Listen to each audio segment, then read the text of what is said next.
What's up, everybody? Welcome back to Primal Performance. Coach Kyle right here. Coach Grant behind the camera. By the power of Grayskull! Cool. Now, we're going to continue our progressional video series on the road to a powerful two-arm kettlebell swing. In the previous videos, we covered the foot's relationship with the floor, diaphragmatic breathing, controlling of the lower abdominals, and glute bridges.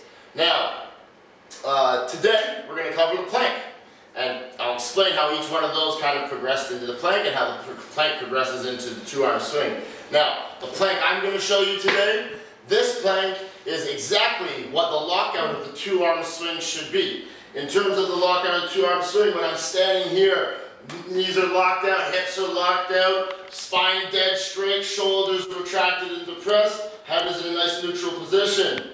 Now, when we go into the plank, other than my arms position, my elbows will be bent for the plank, everything in terms of degrees of tension and the joints positions relative to one another will be identical. So hopefully when we go to the standing position, you have something in your mind to understand, okay, what am I looking for in the lockout? What am I trying to find in the lockout? And how hard am I trying to find this? So what I'm going to have Coach Ram do is follow me down. I'm going to show you guys the plank. Then I'm going to get Graham to come over and do the plank himself, and I'm going to show you how to get a partner or a friend or whoever to check on you on this plank. And the checks, this tough love I will call it, will really give you an idea of how strong or probably how weak most of you are in this position. But it'll also give you a good understanding of how much harder you have to work when it comes to the two-arm swing or a deadlift for any other movements matter. So, Graham, follow me down to the floor, please. Okay. So, you got your diaphragmatic breathing, you already know how to do that. You know what it takes from the glutes to fully extend the hips and make sure the front of the hip is completely flat and you have a slight posterior tilt of the pelvis. You know what it's like to stabilize the spine with the abs. We did all those low ab drills on the floor. So we're going to combine these in a plank here. Now, the way I want you to start, this plank is going to be as maximally tight as you possibly could get. I am not concerned with a plank that you can hold for a minute. I really don't care about that whatsoever. If you can hold it for a minute as tight as I want you to do it, you just need to add load. But first I want to see that people can even hold the degree of tension that I want in this plank for 5, 10 seconds even, and get an understanding of how hard it actually is. Now, elbows I want a little bit ahead of my shoulders. Okay, so this is my elbows more or less underneath my shoulders. Elbows a bit ahead of my shoulders, okay? From here, I'm going to dig my toes into the floor. Now, just like the other videos, I want you to pull your shoulder blades down and back, just like when they were melted into the floor. Now, from here, I'm going to dig my toes into the floor. Now, the majority of you can see this big arch in my low back. And again, most people that do planks do some kind of version of this or having the hips too hiked in the air. But nonetheless, if you've been doing my progressional videos properly, you will understand how the abdominals and the glutes contract and make my low back completely flat like this. And from here now, I can feel my abdominals crazy tension, my glutes crazy tension. I'm squeezing my quads as hard as I can. And now the finishing touch, I'm going to get my lats on. So I'm going to pull my elbows towards my toes. And I'm pulling. Woo! That was exhausting. That wasn't even 10 seconds. Now, I'm going to have Graham come over. You come do the plank, buddy, and I'm going to show them what tough love is all about. But yours looks so nice. So good. Yours will be fine. Oy. Okay. So I'm just going to point out a couple places that's very common where people make mistakes, and for where I want you to really understand where to check to make sure there is adequate tension, let alone the max degree of tension I want. So, Graham, go up into the position, please.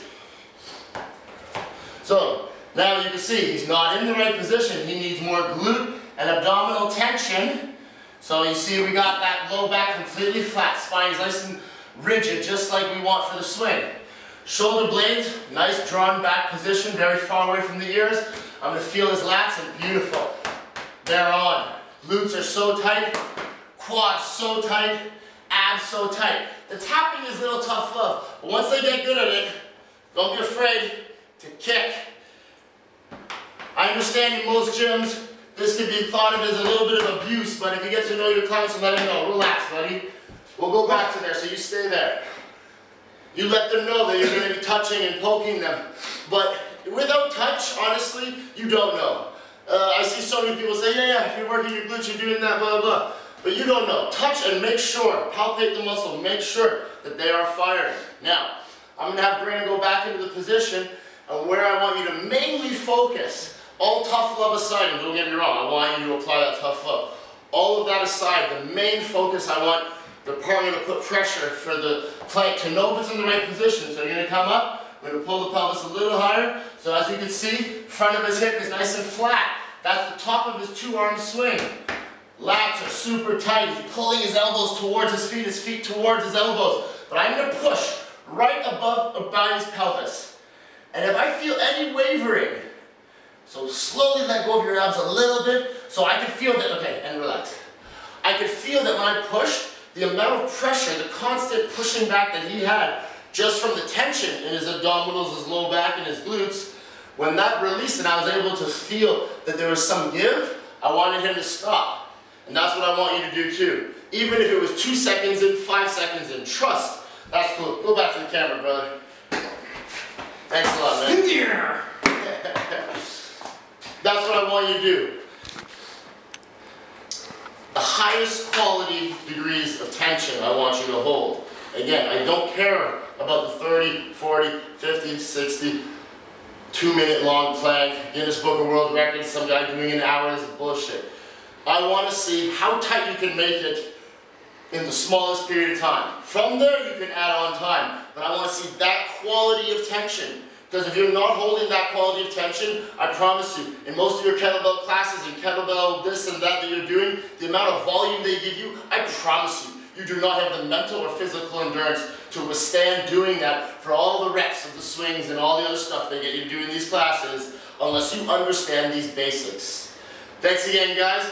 Next video, we're going to be actually covering the hinge.